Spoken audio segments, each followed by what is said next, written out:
So in today's video, I'm going to show you how to true a bicycle tire without a truing stand. So this is great is one, if you don't have a truing stand, and two, opportunity to learn how to fix your own stuff and save some money. There's a couple of ways that you can do this. So if you don't have a truing stand, you can use the rim, and while you spin the rim, you can either I have an index card taped right here. I've also used my thumb and just rested it right on the chainstay right here and just watch the rim as it vibrates either way, in and out. I've also used a zip tie. I recommend the easiest way is if you do have a bike stand where you can work on your bike and lift it off the ground, that is the easiest way. I've also done it where I've used ratchet straps and hung the bike from a deck just so the rear wheel's off the ground when I haven't had access to a stand. And then another way, which I'm currently doing it right now, is you can flip the bike over and put it on the seat so the rear wheel can freely spin, and you can do it like that. Just leave the tire in the wheel right in the frame and just work from there and use the chainstay as your guides. Currently right now it's on a box because this is a dirt jump bike, so even with the seat fully extended, it's still not high enough for the tire to spin freely off the ground.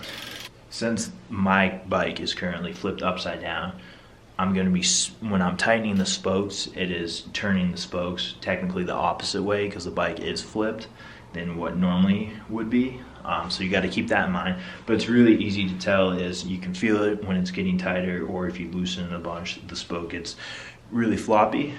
So first thing before I do this is I want to start with is I just want to go around the bike. So I always start like right at the valve stem so I don't forget where I am and have to redo my work. So just kind of work your way around the wheel, squeezing the spokes, making sure they are all relatively tight. And you can tell this if they're tight or not is because say you grab a spoke and it's loose, you can compress them together, or you can kind of flop it around and you'll just know because you'll feel it squish. So just work your way around the bike. Do that, you can do it pretty fast. And before this video I actually went and already did this, so I already know all my spokes are tight, but just demonstrating. And I usually grip down towards the rim, because if you grip up here you can end up making the spokes move a lot just because that's where they cross. So that's not a really good indicator if they're tight or not. So I kind of just grip right there. You can wiggle them and they don't feel really tight.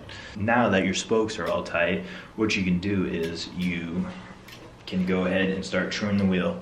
So I strongly recommend is you pick up a spoke tool, spoke key, whatever you want to call it, and you can get this 3 sizes in one, Park Tool one, you get individual ones, and these are cheap. These are about $10, so I highly recommend that you pick these up over doing it. You can get them pretty tight with your fingers, but obviously not as tight as the tool. And then don't use like an adjustable rounds or anything because you don't want to round off the little grooves on the nipples. But get yourself a tool, it's cheap and it'll save you a lot of headache further down. So what I like to do is first is you want to make sure that your wheel is kind of centered in the frame. So if you have a through axle, you don't really need to worry about this, but this back one is just a generic bolt and threads. So I've already made sure it's relatively centered, and then you can go ahead and start truing it. So when you start truing it, you can kind of get an idea by looking at the rim and the paper. It's kind of hard to see right now, but you can see where it pulses in. I don't recommend looking at the tire because your rim could be true, but since it's rubber, it's hard to tell. But you can really tell if you look at the rim how it's kind of wobbling in and out. So what you want to do is you want to find your spot where you want to start. So go through it, go around slowly. So say you're spinning your wheel and you notice it bows in right there. So you find your spot where you want to start. So if it is bowing in to the right, what you want to do is you want to tighten the spokes on the left side, so the side of the spokes going down on the left, and it pulls the wheel to the right. What I always do is I work in groups of 3 because you don't want to get too ahead of yourself. So right there is my spot. So I'm going to tighten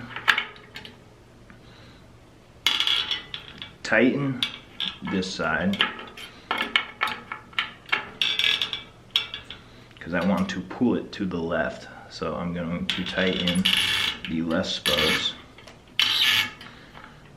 Skip that one, so you can loosen it a little bit to give you a little bit more room, and then tighten the next one. Then I'm going to go back to that zone and spin the tire. So it has gotten a lot better. So I'm going to move a few spokes down. Since it's a dirt jump bike, there could be a chance that your wheel is so out of true that even doing all this, you can still have a little bit of wobble, but getting rid of it helps with, you don't feel it while rolling. So you kind of want to just get it the best you can.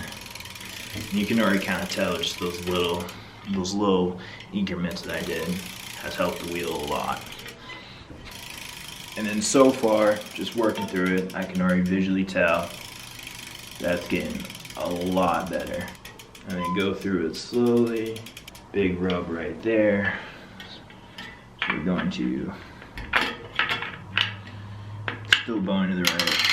Tighten.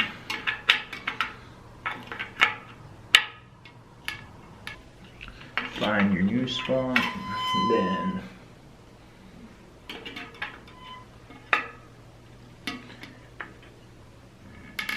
tighten. Then